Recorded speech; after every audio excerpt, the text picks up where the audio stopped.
This woman was sent to prison in 1873, and today I will tell you her story. Lois Hall was born in 1816 in Radley, Berkshire, to John Hall and Hannah Earls.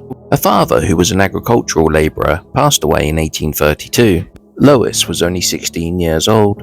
In 1839, she married William Sylvester. 9 months later, they had a daughter, Anne. But in 1845, she lost her mother.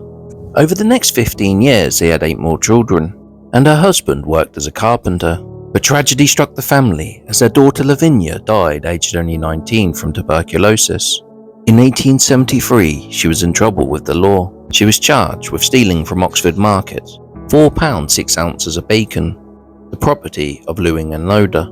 P.C. Purnell saw Sylvester take the meat from Mr. Lewing's stall, and on taking prisoner into custody, he found several other pieces of meat, which had been taken from Mr. Rose's and Mr. Hughes's stalls.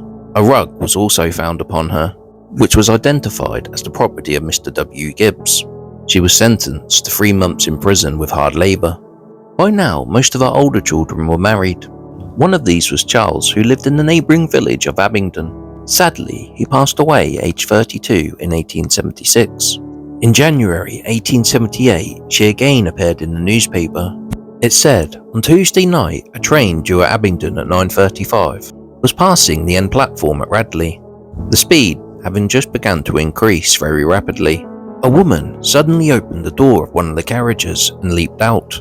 The occurrence caused the most intense excitement and alarm among those who witnessed it, the impression being that the woman must have been an escaped lunatic.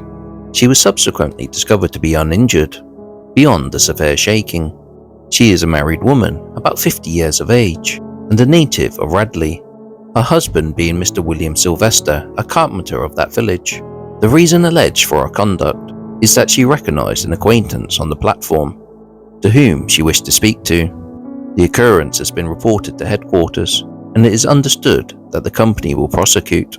Just 6 months later, her husband passed away from a heart attack, and 3 years later she lost a younger son, William, aged 20.